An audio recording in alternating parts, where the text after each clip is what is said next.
Okay, so no, understanding the brain lets you understand yourself.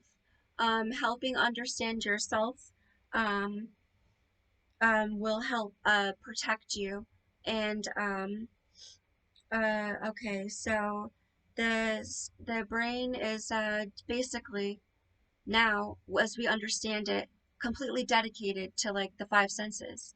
And then where all of those five senses are colliding in those brain areas is where you're having just a couple basic higher functions. And now you're really starting to understand the reason of life and the core of yourself, who you are. Um, because of you understanding now, the brain is very connected to all the senses, and that it just needs to anticipate that there's no threats in the future by having that memory. And the language is helping higher order communication, which is improving memory and increasing ability to anticipate the future and plan, and therefore build. Um, that um, its core is brought down into um, uh, how do you say, survival means survival is life, and death is non-survival. Pain is connected to death, and pleasure is connected to life. So the people who are wanting to go around and indulge in pleasure, it's not how do you say, like so much like an evil thing. It's I how do you say, those people, they say they celebrate life, so it's like, I it's like, tries to create an antithesis of death. Okay, so the brain needs to know, or the brain understands survival and protection and the furtherance of life, and being connected to the pleasure drive. It is 100% sex, male, female, procreation, and the body is designed to constantly sing the praise of reproduction. The testes are the center of reproduction for the man. They're where the testosterone is produced for the man, and it's where the sperm are, the life producing thing. The women, estrogens are created at the ovaries, and the life mechanism is at the ovaries. The presence of those hormones in the male and female drives sex, and um, there cannot be reproduction without a male and a female. Um, the sexual development is completely connected to human development and character development, and any disruptions or how do you say, circumvention or manipulation of this drive will create a maladaptive character formation that is, how do you say, degenerate. If it's maladaptive, it is degenerate. It means the body cannot regenerate and build. It means that its structure is so that it cannot support new life. That's what degenerate means. If you can't generate, it can't support life. Degenerates doesn't degenerates don't allow or don't have a structure of supporter to support uh, the furtherance of. If it can't support life, then it's uh, it's not going to last in this environment. In an environment where the life or drive is the only thing that continues in this plane of existence. So, um, you have to understand that it's now you understand how like basic it is that of the masculine, feminine five senses, and that drives identity. and who you are and the character. And without a sense of self, the the brain feels pain because it doesn't allow anticipation of the future, so it doesn't help. How do you say? How do you say? Create uh, comfort. It does not uh, allow comfort and safety because you can't wake up and say, "I'm safe again." Um, so what do I say? Losing my track. Um, okay, so the whole motivation. So the brain connects to the body by sending down through the brain stem. That brain stem literally or is so connected with dopamine, and that when that it is called the locus coeruleus, which is blue dot, and the substantia nigra, the black strait, because they are blue and black due to the concentration of dopamine in those areas. And uh, unlike any other brain tissues, with this dark blue, this blue and this black hue. And these, because of the concentration of dopamine, they send signals down from the brain to body. The dopamine creates motivation. The motivation is connected to anticipation. And those are key uh, um, uh, indicators, because anticipation is connected to dopamine. Oh, well, anticipation is like the whole need of the of under or how do you say future planning, the whole executive function, which is basically anticipation of the future. You know, so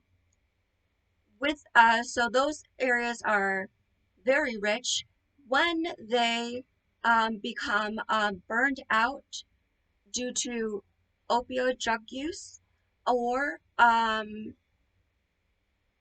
other reasons, and psychopathy, or serial or the trauma, uh, brain trauma from serial murders, that it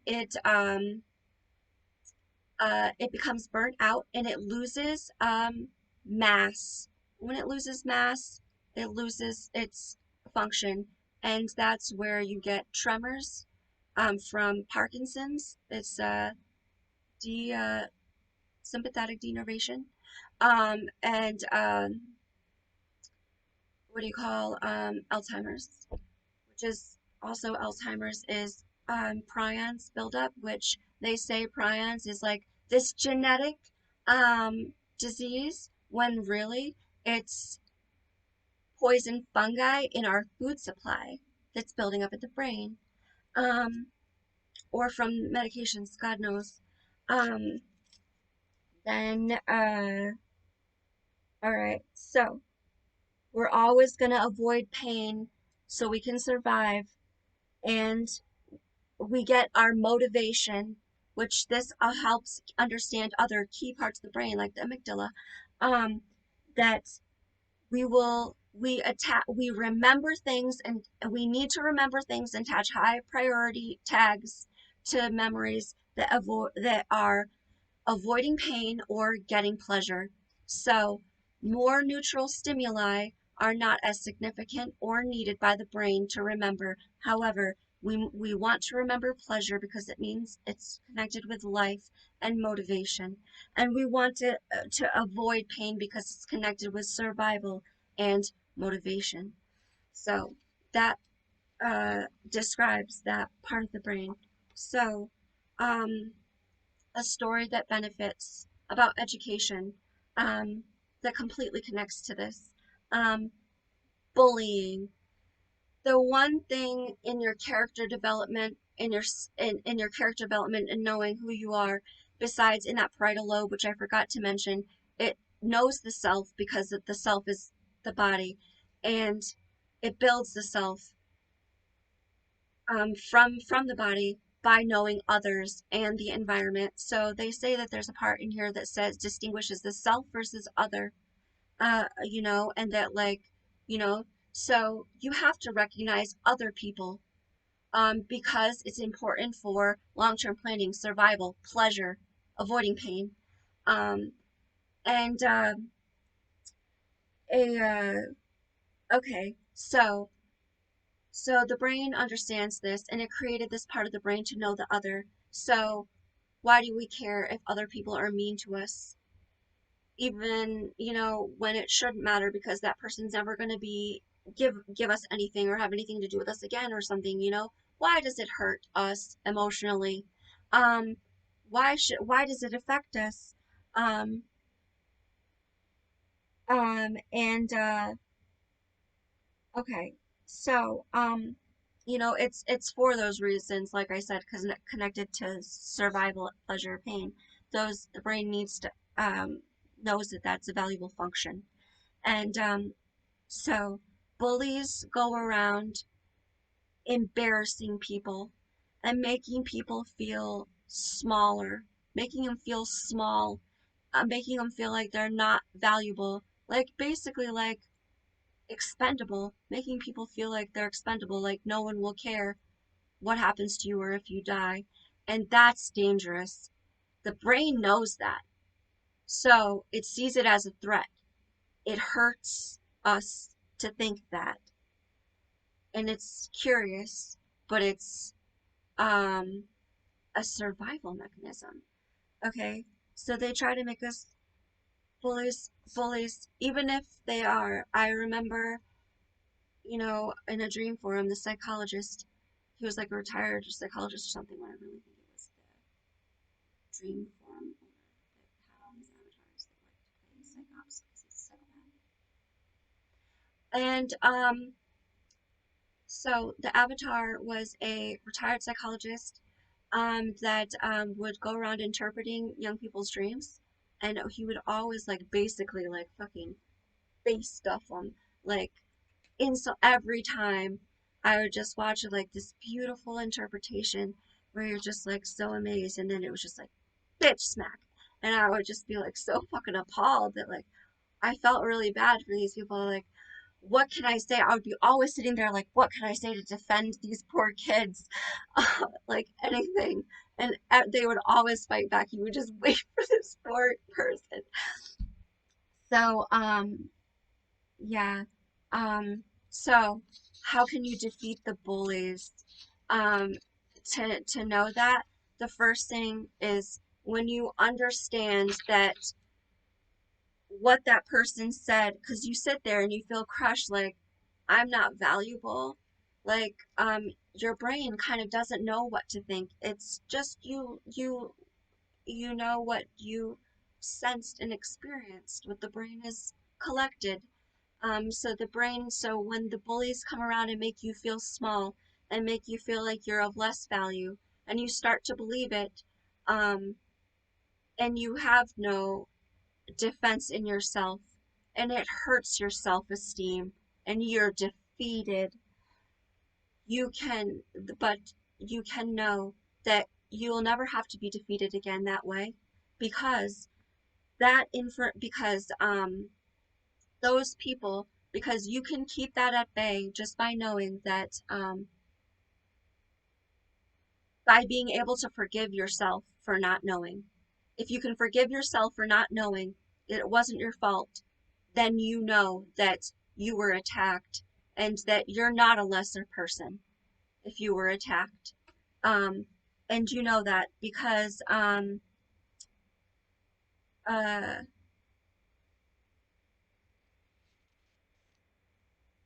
not knowing, what was I going to say? Oh, yeah. Um, so by knowing that all of the emotional pain that you're going through, like your tears, your anger, your hatred, all of the stuff that you're being put through in the bullying, it's just your brain anticipating you for the future. And what happens to every psychopath when all of those senses become so overwhelming for so long and destroy and crush and bring down a person, is that that psychopath will um he will go and try to reassert his value, reassert his identity, and it always comes to basically a suicide murder mission because it's become so unbearable, all of the emotional trauma and the unknowing and the believing that uh of the lacking of the value of lacking of value is preventing the self-esteem in that person to be able to keep that survival instinct. You have to have the survival instinct to live. You have to have the pleasure, getting pleasure, and avoiding pain to live. And when those get uh, uh, mutated and destroyed, then you have murder, psychopathy, suicide, and that person, what they're doing is absolutely establishing, reasserting who they are and telling the world who they are. And it ends there for them because that's all they could do. It was only about that. It was only about establishing your identity. That's why all mass murderers want to be known, or serial killers like usually kind of want to tell their story, unless sometimes they don't because it's just the way that the constellation is set up, or that's how those mutations happen. And the foundation. My advice is there must be free education, and if it can be done, and it can be done because all of the Sabah, uh, Sabah, I can't remember at the moment. Sorry, Sabah, all of the companions um, uh, uh, did it for free, and there's no reason why people can't pass down their knowledge. Every mother taught their child for free. Everything, the most, every father taught his child for free. Most of our knowledge comes for free. There are big brothers and sisters everywhere who can give the knowledge for free. Um, and in America, if people want to go to college and they are low income, the government will give $5,000 every semester. All you have to do is go to FAFSA.gov and say, what your income was, which, most people are at the poverty level. Almost everyone, all low income people who can't afford it, are get will qualify, will get 5,000 per semester. And we don't need that to teach everyone. We don't need $5,000. We can do it all for free.